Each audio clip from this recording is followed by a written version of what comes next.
Hello, everybody. Today we have an awesome guest on Every Day is Friday, Rob Stone. He is a co host of The Rob and Holly Show, where he brings fun and energy to country music fans everywhere. He also is a talented country and rock artist. Let's dive in. Welcome to the show, Rob. Thanks, Matty B43. Thanks for having me, man. Yeah, for our listeners who may not be familiar with your line of work yet, could you give us a quick rundown of who you are and what you do? Yeah, so, you mentioned it. I host the radio show. I also am an artist and a songwriter as well. I think on the radio side of things, that's how most people probably know me. I've been hosting on air at WICD since 2012. So, born and raised in north of Detroit, Elmont, Romeo area. Went to Michigan State, studied broadcasting, got into country radio there. And it's been, I grew up in the country, so out on a dirt road and grew up out in the country. So it seemed like country radio was a really good fit for me. And here we are. And it's been great so far, man. I've been at a few different stations, but fortunate enough not to bounce around too much. A lot of radio hosts seems like they're moving every few years, but I've been really blessed to be able to stay close to home, close to family, here in Michigan. So. No, I'm excited to have you on the show. I got first question for you is what inspired you to start your journey of being on the radio, and what was your journey like to getting where you are today? So I just think I always knew I wanted to be involved in music somehow. When I was a kid, I think I was soaking up all that classic rock type of stuff that my parents were listening to. As you can see, there's a bunch of old records on the wall. I got the Hendrix tribute back here with that Fender Stratocaster. So that's kind of where it started for me. My passion for music was a lot of that type of stuff. I got my first guitar when I was 14, and started playing then. And then when I was in college at Michigan State, I knew I wanted to be involved in music somehow. I just didn't know how. And the funny thing is I remember talking to the advisors when I first got there, and I said, I know I want to be involved in music somehow. Music is my passion. And they said, well, you can be a music teacher or you can go for music performance. And I thought to myself, well, I don't want to be a teacher. And I don't think you go to a 4-year college to be a rock star. So I don't, I don't know what I'm doing. So I just did basic stuff for a while. And then I had a communications class as a requirement for construction management, which I was doing just because that was the only thing that made sense to me at the time. In high school, I was doing some construction side jobs and whatnot. So I was like, okay, here's something that makes sense. So I'm doing that, but I walk into the comm building for the first time, and I see recording studio, radio studio, TV studio, and I looked around and I'm like, why didn't anybody tell me about this place? This is the place. So I did some research, and I changed my major that day. So that was kind of my epiphany moment when I saw all those things that I had been searching for. And then, and it's funny because it's always like my path is always changing a little bit. I knew I wanted to get involved in entertainment, but in college, I didn't want to be on camera or on a microphone. I was super shy. I was like, I just want to be behind the scenes, but then I kind of got thrown into it. I knew a girl who had worked at a radio station. She got me an interview with the program director there in East Lansing. And, he's like, what do you want to do here? And I said, I don't know yet. I'm just trying to figure it out. I'll sweep the floor. I'll mow the lawn. I was just willing to do anything to get a foot in the door. And he was like, okay, well, let's go take a tour of the studio. He showed me around, showed me how to run the board. And then he goes, you're going to do overnights this weekend. Just like that. And I was like, no, I don't think so. Like, you got to be joking, right? He's like, nah, you'll be all right. He's like, you just do weather once an hour, midnight to 6 a.m. And I remember just being absolutely terrified to do that for the first time, but I did it. And, it's been a constant, like, slow, gradual growth, I think, from there. Because, yeah, man, I was self-conscious. I was nervous. But I just kept at it. No, you've been at it for many years now, and what lessons have you learned along the way that you want to share with someone starting out? I would just say, just keep at it. If you have a passion, if you have a dream. And for me, like I said, I didn't really know what that was at the time. I'm still trying to figure out what I want to be when I grow up, I think. But and I'm jealous of people who, because I hear a lot of artists that say like, I knew I wanted to be an artist since I was 5 years old and things like that. But I didn't really have that, but I just knew like music was the root of everything. So no matter what, I have to be surrounded in music. Um, and it's not with any passion, it's never easy, but I would just say stick to it. Um, Surround yourself with people who can help out. Try to just get in the room. Like I said, I was willing to mow the lawn or sweep the floors or whatever it was to be in the building. So surround yourself with those who are already doing it and ask them questions. How'd you do it? Where's the start? Yeah, something we say on the show a lot here is go chase your dreams because your dreams will not chase you. Yeah, it's a line in a Cody Johnson song too, right? I didn't know that, but it's always a good song. I'll tell you that Yeah, much. yeah. It's till you can't. If you Okay. got a dream, chase it, because a dream won't chase you back. Yeah. I love it. I love it. What made you want to start the co-host of the Robin Holly show? Well, I was. Oh, let's see. So I was hosting.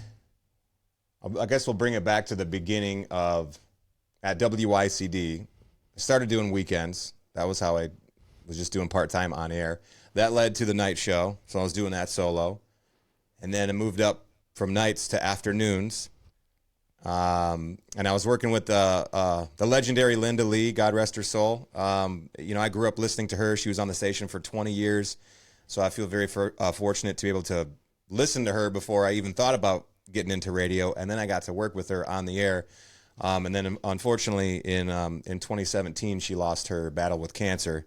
And so I was doing the show afternoon solo for a little bit, but then Holly Hutton, who my current co-host, came in, and she's been there ever since. So, it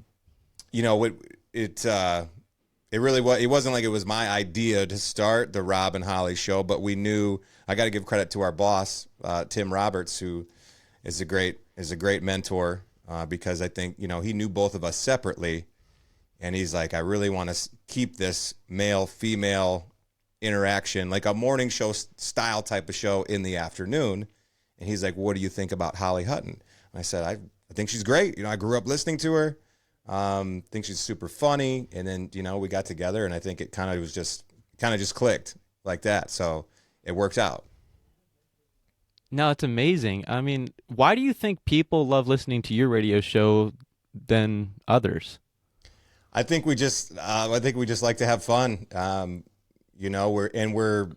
We are who we are on the radio. We're the same people on the air as we are off the air. And I think if you listen, you'll see that, you'll hear that anyways, actually. And yeah, I mean, I think, and being from Detroit too, we're both born and raised in the area. And from what I understand and what I've seen over the years in radio and TV and stuff like that, people from Detroit like they just root for other people from Detroit as well. There's been other big radios. I mean, even back in the day, like Howard Stern was in Detroit for a minute, and things like that. And obviously, he's one of the biggest names in radio. But when he was in Detroit, I don't think it went as well as he thought it would. So it's interesting. But yeah, I think we just relate to a lot of people being from here, and we just like to have a good time, not take things too seriously. No, I'm a big fan of your show, and I've actually grew up kind of watching your guys' show a little bit there throughout your time, and I'm a huge fan. I'm really proud of everything you guys have accomplished so far. And Thanks. yeah, no, I mean, why do you love working with your co-host Holly so much? Oh, she's just a hoot. I mean, if you listen, she's kind of a wild card, and I think that's why it works. We're we're kind of yin and yang. I'm keeping the train on the tracks here, and then I mean, yeah, she's a great person. She's a friend, on the air, off the air. She's the type of person that would do anything for anybody. So yeah, we like to have fun, and like I said, I think we kind of get along. We have that like brother and sister relationship, I think. No, it's actually a really good relationship you guys have, and it's one of those things that makes the show special. You know what I mean? Thanks. Yeah. No, it's not easy to find. So if you find someone that, with any relationship, with a friend or you know, a girlfriend or whatever it is, it's like, there's like a chemistry there. So I think there needs to be that. Oh, I agree with that. And you guys recently came back from the CMA Awards. How did that go? Great. Very busy. I think we did, gosh, we probably interviewed 70 artists in, 3 days. It's a whirlwind. Before the award show, we're doing interviews nonstop, and they're fast paced. It's like 2 minutes at a time. Next, 2 minutes next. So we're talking to every artist that you can think of, and then we kind of will go and do the same thing over again on the red carpet. But if you've watched some of the videos we've been posting from the CMA Awards on our socials, you'll see it's a lot of fun as well. So it's mentally taxing, right? Like if you think about doing this podcast times 70, like 2 minutes at a time. It's exciting though. Yeah, who was your favorite guest to interview? Oh boy, I don't know. That's hard to say. We have so much fun with so many artists. I don't know. I don't know if I can name anyone in particular. Let me think about this for a second. Maybe someone we hadn't talked to. Well, you mentioned Cody. Well, Cody Johnson came up. He's always a great guy to talk to. Gosh, yeah, I don't know. It's hard to pick a favorite. I don't think I can. I can't single anybody out. Well, can you single out who's your favorite country artist? Not currently or all time. I was gonna say all time. Favorite country artist of all time. That's also difficult. My gut goes with Eric Church, though. I think that's the pick for me. Yeah. I mean, like I said, growing up, it was more. I grew up listening to more rock, and then I didn't really actually get into country until I was a little bit older, maybe junior, senior in high school ish, when I started to listen to a lot more country music.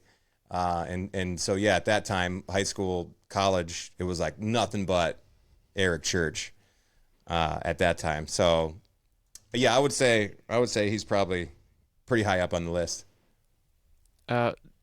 No, he's actually one of those artists that actually like has his heart behind his music, and you do too. I mean, I'm gonna highly recommend my favorite song of yours, "Firework Girl." What Yeah. inspired behind the song of that, and how do you bring the story to life in the music video?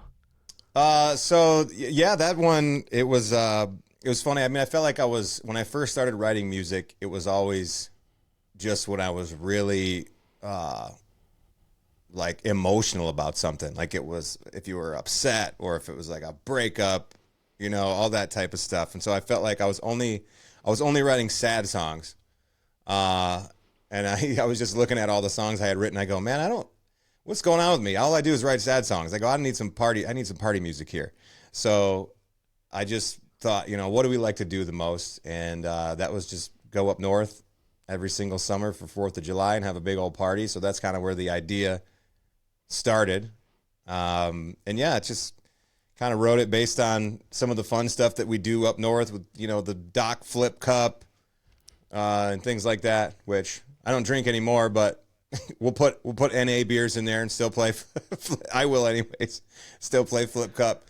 All that good stuff. So that's where the idea started for that. And then we filmed the music video in that same spot too. So like what you see in the video is literally the places that we hang out at and the things that we like to do on the lake. Do some tubing, some wake surfing, all that fun stuff. No, it's an absolutely wild music video. I really did enjoy it. Thanks. Yeah, I'm looking forward to seeing some more out of you music videos, by the way. Yeah, we need to get to work on that. When I first started trying to take the music thing to the next level, it was in 2019, and obviously when I didn't know that COVID was on the way, but I released Firework Girl. It was March 11th, 2020. And looking back, obviously that was very bad timing, because I remember releasing that song, talking about it. We talked about it on the radio, And then I go home that night and I watch the news and I see COVID has entered the United States. I'm like, oh, this can't be good. And it wasn't. So things, felt like they were ramping up in that moment, and then things went away. So that was kind of hard on the, mentally for a while, because it was like we all were just shut down for so long. Now almost 4 or 5 years later, it finally feels like things are starting to get back to normal. For me at least, getting that confidence back, playing the shows, finding the right people to work with. So there's a lot that goes into it, but I've been working on a lot of new songs, and I'm really excited about it. I just played a few more that I had never played for anyone, but we tested a couple out at District 142 in Wyandotte, opening up for Dylan Schneider, and I think it went over really well. So I'm excited about getting some new stuff out there soon.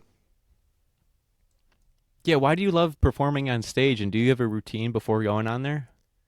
I think it's just, like I said, that I've always had a passion for music, and I was always a little, like I said, I was shy about it, self-conscious, but I knew that I wanted to do it, so I continued to push myself. I still get super nervous before I play, but there's just something magical about it especially I think when you are playing your own original music and you see people having a good time, or, I've written songs about, the sobriety thing. And when I play songs like that are very personal to me, at least every time I played that song, I get at least one person that comes up to me after and is like, man, that hit me like a ton of bricks. Like, that inspired me to do something or to make a change. And so that's why I feel like the most important to me about it right now, it's not only that I get to do something that I love, but now I get to help other people, that might be going through something as well. So it's like, it's just a win-win for everybody, I think. Yeah, that's what it's all about. In the second part of your question, routine wise, the one thing that we always do for sure is that we make sure that we circle up and we say a little prayer right before we go on stage. And my harmonica player Mario he's like the preacher man. He's very good at it, so we let Mario always lead the prayer, and that's one of the things we do right before we head on. Do me a favor and tell Mario I said, "What's up, Matty B43?" I ran into him at his when he was doing Coyote Joe's one night, and we clicked off and we talked about you a little bit, and we're mutual friends now. Nice, yeah. Let him know you said what's up. He's a great dude and Great dude, a great talent as well. He's going to be. We're going to start to unleash some more of his talents, I think, when he plays with me too. Because right now you just hear him play harmonica, but he plays wind instruments. I mean, he traveled the world playing trumpet when he was younger. So he plays a few different instruments. He's a great singer as well, songwriter as well. We're working on a song together right now too. So he's a great guy to have in your corner. Oh, most definitely. Most definitely. I mean, where do you hope your music takes you in the future? Like I said, I think for me at this point, I feel so grateful at any opportunity, whether it's, playing at if it's an open mic night or if it's opening up for a national artist. I just feel blessed to be able to play anywhere, because there was a time where I was terrified to do it at all, and I didn't play in front of anyone. So I'm just I'm appreciative of any chance I get. I think one of my biggest goals, though, going forward, as I'm now getting more into songwriting, is it's my goal to have a major artist cut one of my original songs. So that's the next goal for me. I love that. That's very powerful. Thank you. Yeah. Who would you love to like perform or collaborate with? On like a larger scale. Yeah, out of anyone. I mean, I feel like since I grew up more on the rock side of things, Hardy would be pretty badass. I definitely, some of the songs we've been working on are leaning towards the heavier side, and he's kind of like, I feel like he's like the trailblazer in country music. You know, I've been playing heavy rock stuff my whole life, and now I'm going, oh, this is cool. Like he is going, hey, we can do this in country as well, because I think, you know, for the longest time, some of that stuff might not have been accepted. But the great thing about country now is I just feel like it's anything goes. I mean, there's hard rock stuff, there's your traditional country, there's, you know, pop country. So it's like a big mix of everything right now. I want to tell you this much. I'm Eddie B43. I'm actually an artist myself, and I'm actually in the same genre as you, country rock. What advice would you give to someone who wants to be a musician? Keep doing it. Just do it. You know, write, record, put it out. Get in front of people, keep playing shows. Yeah, I mean, that's it. You just got to do it. And I know that it's, you know, it's obviously not easy. We're all struggling to try to feel like we're you know, at the level that we should be or whatever. And I think social media obviously is the most challenging part, because there's always, the way I look at it though is there's always going to be someone that seemingly has more than you, right? But you got to do your best not to compare to what everyone else is doing. Just do what you love, do what you think is great, and put it out there. And you know, and it may not, you may not be selling out stadiums, but you never know who it's going to affect. And like I said, in my experience, if I can help one person out, then that's great. And if not, that's okay too, because I'm doing what I love. No, that's perfect. That's what I say. I say don't do it for love, but do it from love. Mm-hmm. I And like that. yeah, and then I stack the small wins on top of each other, and eventually I'll get that big win. But stacking those small ones.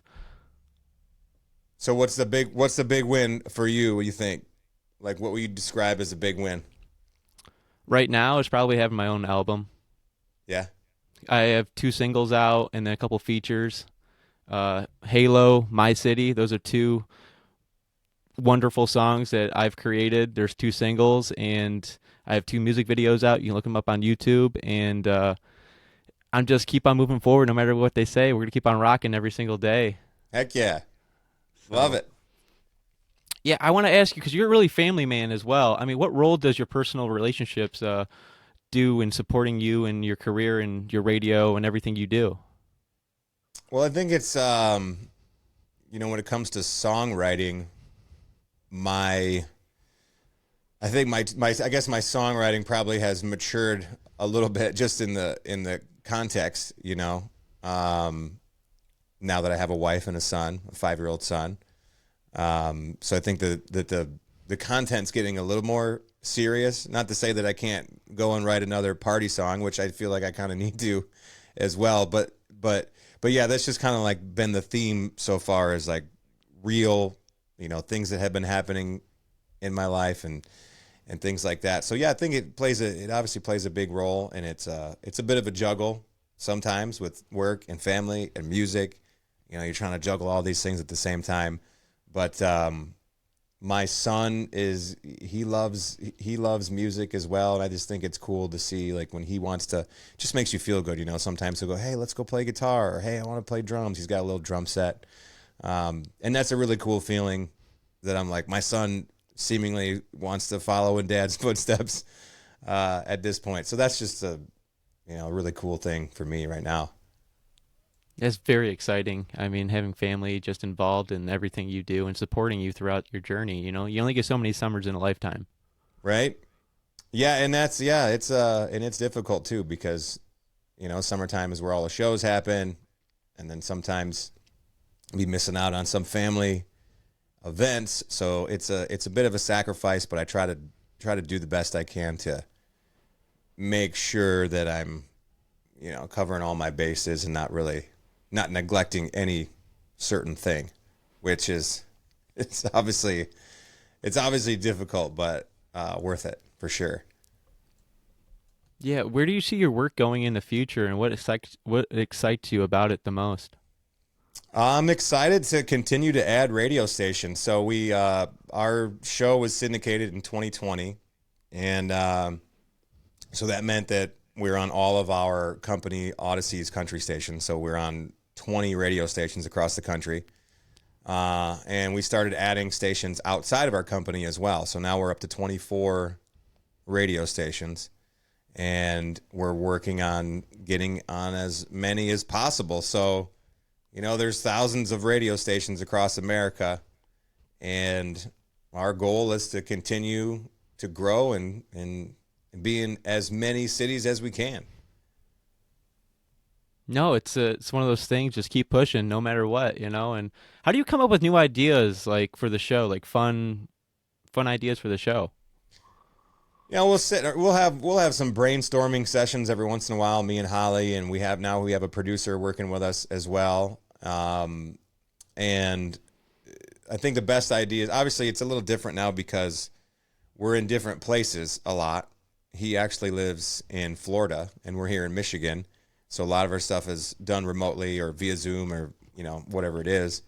But I think we come up with the best ideas when we're traveling together. We go to some of these other markets, to some of the bigger festivals like Tortuga Music Festival in Florida because we're in Miami, or CMA Fest or CMA Awards in Nashville. We have a studio in Nashville as well, and so I think those are kind of where the best ideas come from. So we'd like to get together in person a little bit more, but other than that, we're talking. We're on the horn with each other every single day. And so there's always something coming up where it's like, hey, what if we did this? Or, hey, what if we did that? And sometimes we say, I don't know. I don't know if that's a great idea. Or, let's try it and see how it goes. And some things may kind of catch on and we'll make it more of a staple in our show. Or some things might just kind of fizzle out if we don't feel like it's working. But the tough thing is you never really know sometimes you really don't know. I mean, we might get some feedback from some listeners about a certain thing. And obviously the ratings is a big part of that, but also sometimes it feels like the ratings don't really reflect what's happening. So I don't know. I guess it goes back to like, are we having fun? Because if we're having fun, then you're having fun when you're listening, right? Oh, Like 100%. you can tell when you're listening to someone if they're faking it or, you know what I mean? So I think if we're just truly having a good time, that's what works. Yeah, what's your biggest interaction with the listener you've ever had? What do you mean? What do you mean biggest interaction? Let me reword it. What's your like favorite interaction with the listener you've had? I don't know if I can pick any certain one interaction with somebody. I know you have a fan base. I've seen your merch. Thanks. Yeah, I mean, I don't know. I guess on the radio side, it's fun when people will say, "Hey, I listen every day," or "Hey, I've been listening for years," or things like that. It's good to hear. But I think I mentioned earlier too, like on the music side, I think the biggest thing for me is hearing from people that are like, "Hey, you inspired me to do XYZ type of thing." That's the biggest impact for me because it makes me feel like, okay, I am supposed to be doing this. Like it's validation, right? And it gives me the drive to keep doing it. So No, it's really good. You got to have that drive in you, from the people outside of you. And I mean, who has been like your biggest supporter throughout your radio career? I guess me. I mean, it's with any job, like no one's going to do it for you, right? Mm-hmm. Or and they say if you want something done right, you got to do it yourself. That's another thing. So yeah, I mean, I've had I mentioned Linda Lee being a big inspiration and a big help from working with her, and Chuck Edwards, that was her co-host back in the day. So there's been a lot of people along the way that have helped me out, whether it's someone who hired me or another on-air talent that kind of took me under their wing. But it definitely all starts with, you and your work ethic. And I think you just got to work your ass off and you can't quit. That's it. Sometimes in this business, it's like, are you going to be the last man standing? And if you are, you can be in good shape.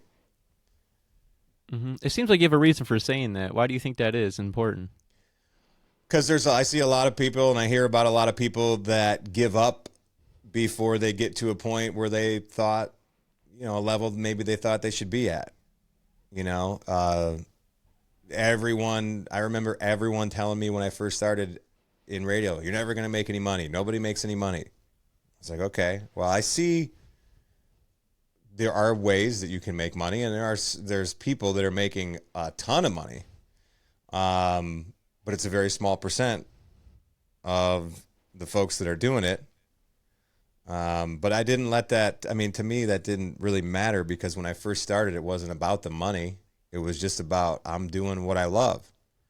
So when I first started, I didn't care that I wasn't making any money. I definitely worked for free for a long time, and I worked for next to nothing at my first full-time job. But eventually, we're at a point now where things are better.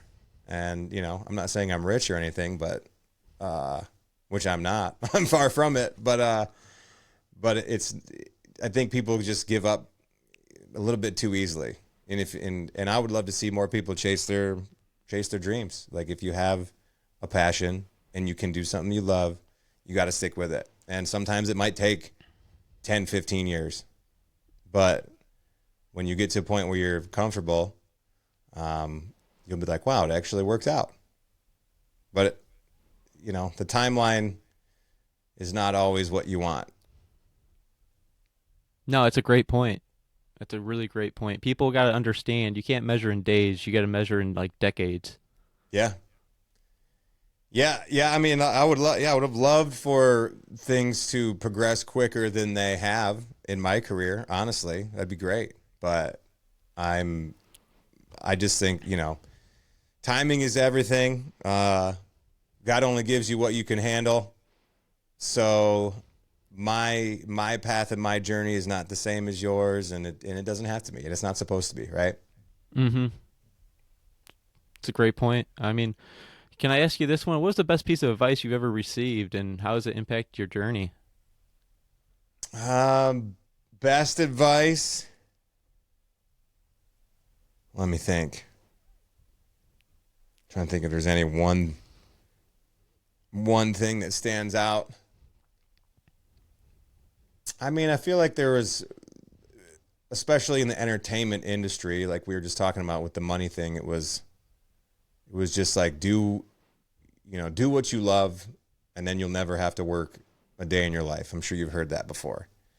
And I think that is probably the best advice that I've had, because obviously, there are some days where anything that you're doing can feel like work, but most days it's not.